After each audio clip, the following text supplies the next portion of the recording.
What's up everybody? Welcome back to my channel. If you're new here, my name is Nicole and this is my health and wellness journey. Today, we're discussing month 2 on semaglutide, GLP-1, however you guys want to refer to it. If I'm being honest, it's a little over that 2-month mark. It's more like 12-week check-in. The reason I waited is because next week we are leaving because we're getting married.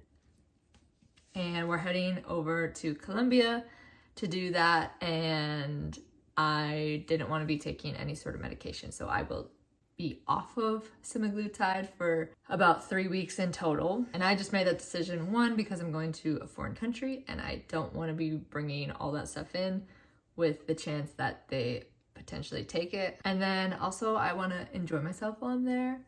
I mentioned in my 1-month check-in that one of the things that I've noticed since starting this medication is I just don't want to drink alcohol anymore. And I'll be honest, it's my wedding, so I want to have a glass of wine or 2 or 3.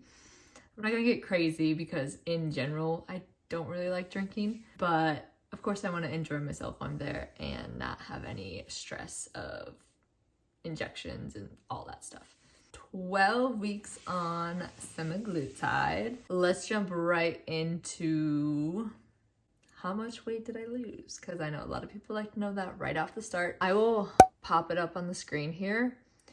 My starting weight from when I first started my journey and then what I am now, I think it's about 12-ish pounds that I've lost in total. If you were here for the first video, you'll know that I lost 7 pounds in the first month.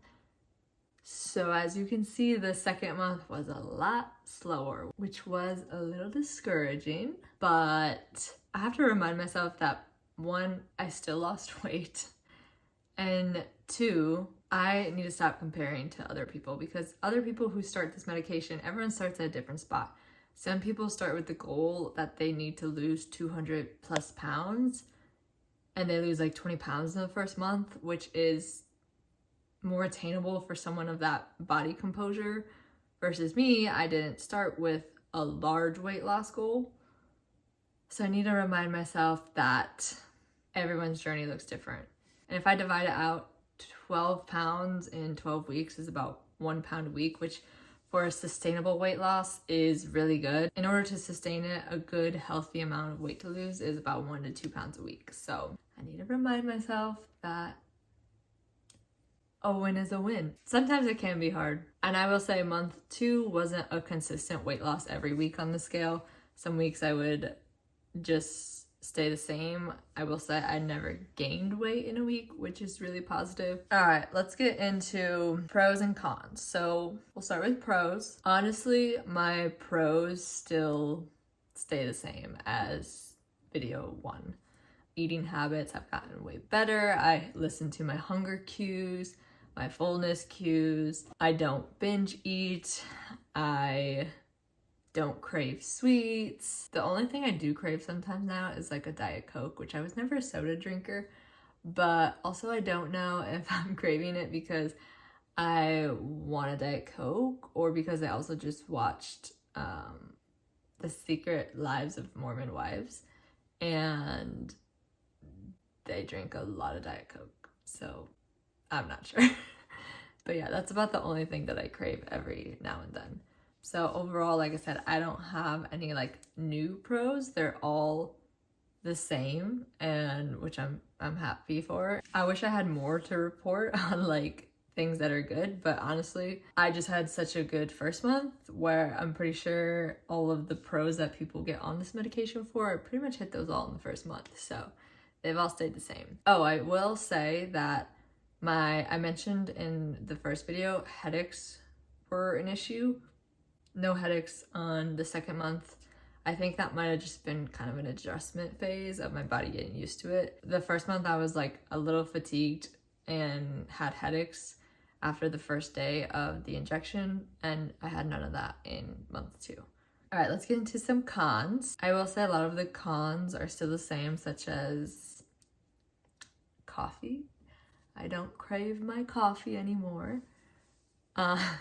Again, that is up to you if that's a pro or con. To me, that's a con. But something that is a little bit new, which it might have been a little in the first month, but I couldn't tell, is I'm all of a sudden like lactose intolerant.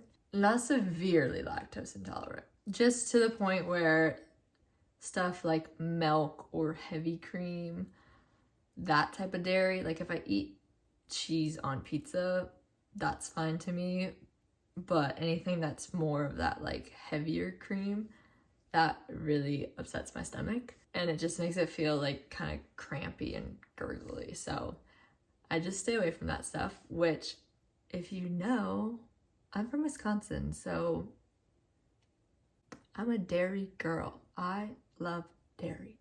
I grew up on dairy.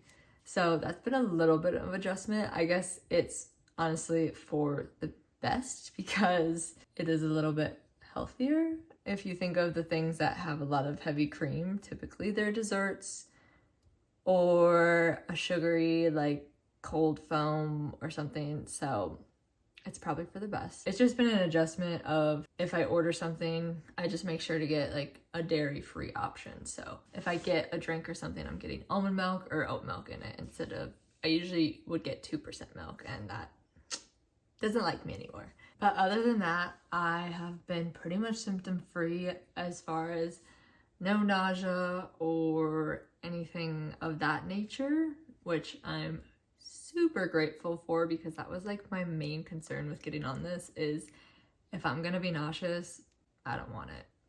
It's been pretty good, knock on wood, but I'm really happy with it. Kind of like a little con, some people might not view as a con, but when you're looking at the overall picture just from a doctor's perspective, I think it is a little bit of a con. I don't get hungry and I get full fast, which is pretty much how a lot of people on this medicine feel. However, sometimes I feel like I look at my day and I definitely have under 8, which is not something I want to do. I just want to hit my protein and hit a healthy amount of calories for my body weight and height. I never want to be severely under eating, because in the long run, that's not good for you. Sometimes I just feel as if I have to really take into account of what I ate that day and kind of mentally track. I'm not doing any physical tracking, but I tracked a lot in the past, so I can pretty much look at my day and know where I'm sitting. But yeah, that's the only thing that I have to really stay on top of, is making sure I'm eating enough food. That's month 2. Physically, I still don't notice like a huge difference. And I don't know if I will notice a huge difference until like I start dropping sizes, because I haven't really changed size yet. My current clothes definitely fit a little looser, which is good, but nothing like crazy. I've still kept up on all my workouts, gone to the gym 5 days a week, so I'm still doing everything in order to set myself up for success. Like I said, going into the next couple weeks, I will not be on it, so I'll definitely kind of report back if anything changes with that. My hope is when I get back, I will continue on it, because I think it's doing good for me and I don't want to exactly stop yet. I'm going to have a chat with my doctor and decide if we want to stay on the semaglutide or possibly switch to tirzepatide. I'm not too sure yet. I mean, right now I'm on the semaglutide and I'm having no symptoms and I'm still losing weight. So we'll see if I want to switch or not. That's all I have for you guys today. I will say that there definitely won't be videos like the next couple weeks, because I will be enjoying my time on the beach. But I'm gonna vlog while I'm there, and I'll have videos when I get back. So thank you so much for watching. If you like my video and you want to follow along my journey, make sure to like and subscribe, and I will see you guys next time. Bye.